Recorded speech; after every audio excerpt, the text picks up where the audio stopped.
dan rendahkanlah dirimu terhadap mereka berdua dengan penuh kesayangan dan ucapkanlah, wahai Tuhanku, kasihilah mereka keduanya sebagaimana mereka berdua telah mendidik aku waktu kecil.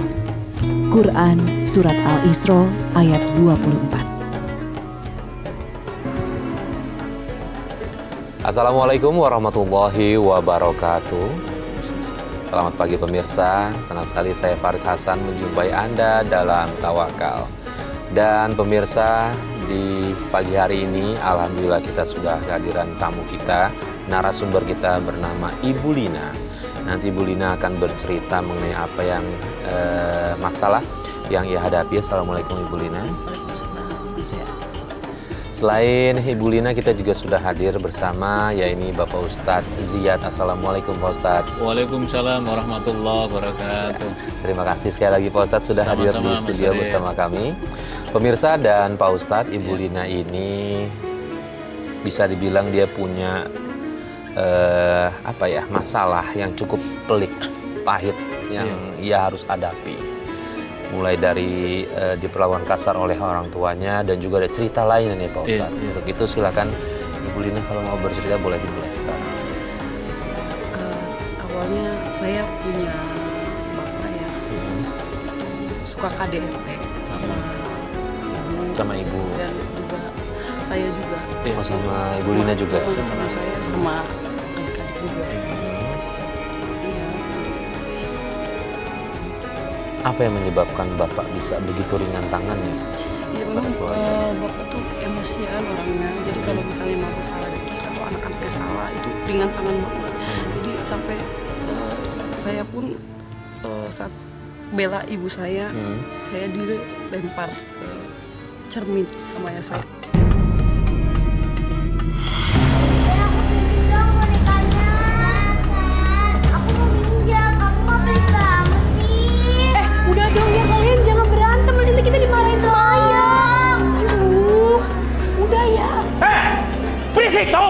Gak tau gue lagi tidur apa? Malah nangis lagi. Ayo kita masuk kamar aja yuk, Dek. Serana.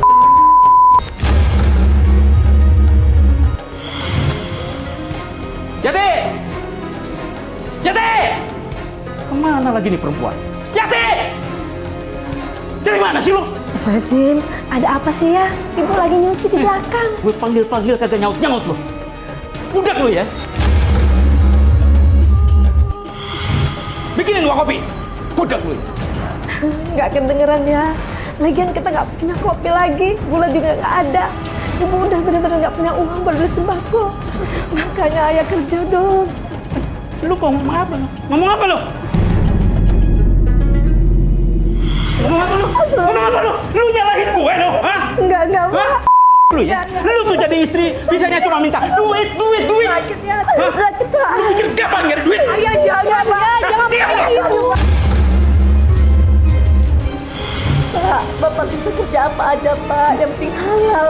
Yang penting anak-anak kita bisa makan lagi. Oh, lu ngajarin gue ya?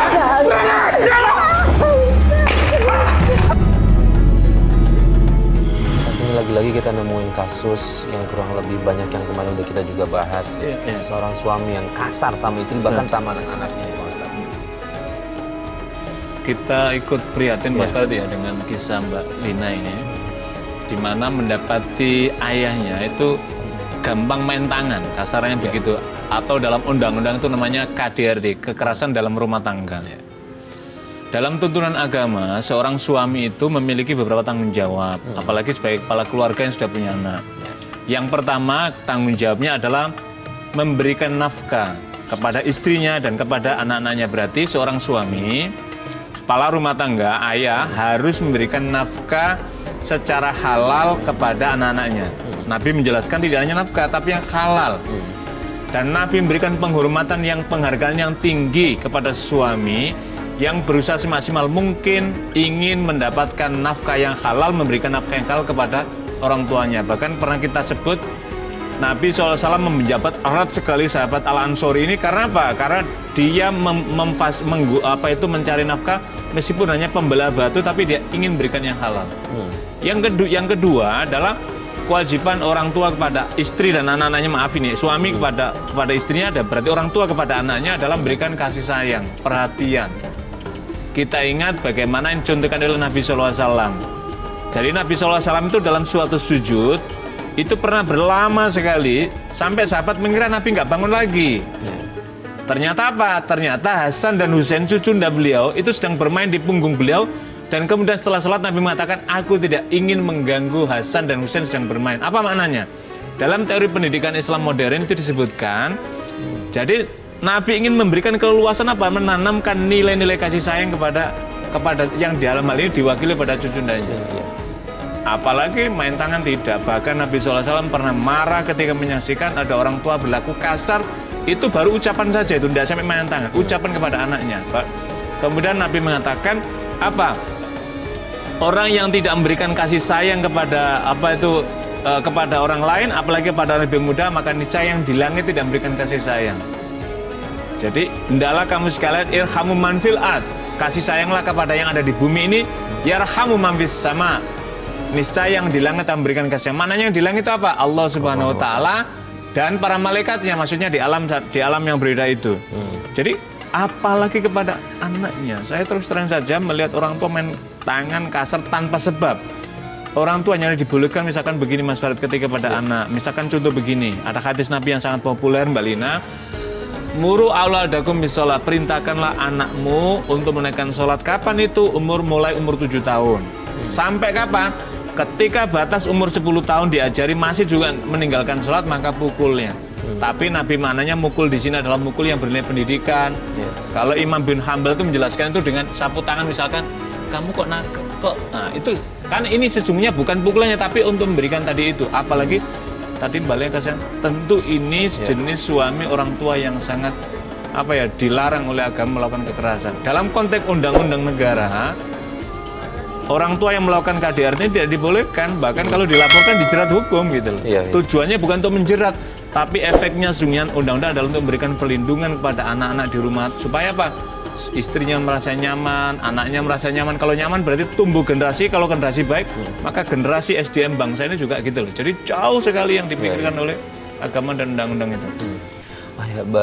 Ibu Lina, pada saat ibundanya Ibu Lina ini tahu sering mengalami kekerasan yang dilakukan oleh suaminya, apa yang ibunda lakukan? Ya, tadinya sih mau masih sabar gitu ya, bapak. Tapi lama-kelamaan kan mama nggak tahan ya, nggak kuat. Bapak. Kita terus pergi ke rumah nenek untuk pelindungan sama nenek. Nenek dari mama. Tapi sampai di sana tuh malah kita tuh ditolak gitu, kita diusir, nggak boleh tinggal di sana. Kenapa alasannya? Boleh tahu? Nggak tahu sih, cuma nenek bilang nggak mau ikut campur gitu. Padahal mama udah mohon, tolonglah gitu. Ini anak-anak, kalau nggak saya gitu, ini anak-anak aja tinggal di rumah nenek, nanti di rumah mama gitu. Nggak mau ikut campur. Tapi akhirnya mau mohon akhirnya adik saya yang 2 yang diterima di rumah nenek. Dan saya sama mama pergi dari rumah nenek.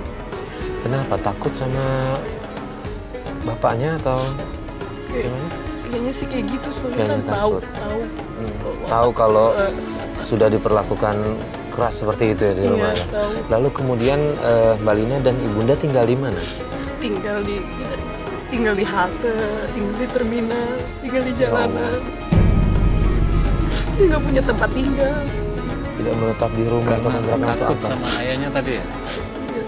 Iya, jadi neneknya justru yang takut sama ayahnya Ibu Lina. Karena kalau diterima semua takut ada kekerasan lagi. Jadi yang diterima cuma adeknya nih Pak Ustadz. Ya. Jadi gini Mas Farid, ini kasus Mbak Lina ini kan model orang tua semacam ini, laki-laki ini kan membahayakan keselamatan istrinya, membahayakan keselamatan pada anaknya. Baru aspek fisik loh ini. Belum aspek batin psikisnya, itu kan perih, dan ini yang paling dalam. Kalau dalam pepatah luka fisik maka dikasih obat selesai, tapi luka perasaan ini yang sangat berat sekali. Lah Nabi SAW pernah menyampaikan dalam suatu hadisnya, akmalul mu'minina imanan ahsanuhum khuluqan. sesempurnanya kualitas iman seseorang itu adalah tergantung pada kadar kualitas akhlaknya. Akhlak berarti apa ini? Kemudian Nabi melanjutkan, wa khiyarukum li ahlikum atau linisaikum. Dan sebaik-baik di antara kalian adalah orang yang terbaik kepada istri atau pada keluarganya. Jadi ada dua redaksi. Yang pertama hadisnya itu diakhiri khairukum li ahlikum, ada hadis lagi khairukum linisaikum. Jadi adalah yang terbaik kepada keluargamu. Dan kemudian Nabi mengatakan, dan saya adalah orang yang terbaik pada keluarga kami. Jadi karena perlakuan Nabi yang sudah beberapa episode sebelumnya kita sampaikan itu memang luar biasa lah. Ini tadi kan kita prihatin ya, ada ayah perlakuan kepada istrinya seperti itu, ganasnya kepada anaknya ganasnya, sampai anaknya mohon maaf ngungsi, istilah begitu kan, migrasi keluar dari rumah minta tolong pada anaknya. Ini kan membahayakan sekali. Karena itulah ini kalau misalkan mohon maaf, ini kalau istrinya itu melaporkan misalkan kan harusnya minta apa? Kalau ada pertengkaran keluarga, mintalah orang tua itu bukan ikut campur, tapi mendamaikan. Jadi dua orang tua dari pihak ayahnya, orang tua dari pihak ibunya berdamai mengatur, ini anak saya gimana yang perempuan, ini anak lagi gimana, udahlah damai. Tapi kalau sudah sampai menyangkut keselamatan, apalagi kita lihat fisik tadi sampai seperti tadi, ini sudah tidak bisa ini. Ini kan mesti apa ya, orang tua selain turun tangan, ini nggak bisa, harus dihentikan ini. Hentikan dalam makna adalah orang dibuat supaya disadarkan, cari orang yang apa ya, hakim itu dalam mana tidak hanya hakim negara, tetapi orang yang dituakan di lingkungan seperti itu untuk menasihati.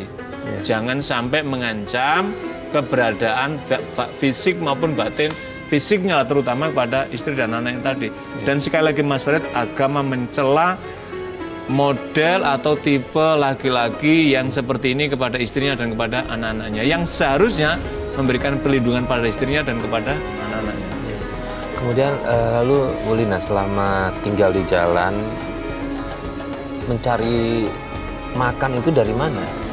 Saya cari uang, saya bantu mama dengan cara mengamen. Di jalan. Tapi Itu di usia berapa? di usia masih 13 tahun. 13 tahun. Baru tamat SD lah Mbak Lina ya? Iya. Mulai SMP. Saya nyari uang dengan cara ngamen. Masalah saya ada lagi. Masalah apa? Saya diperkosa.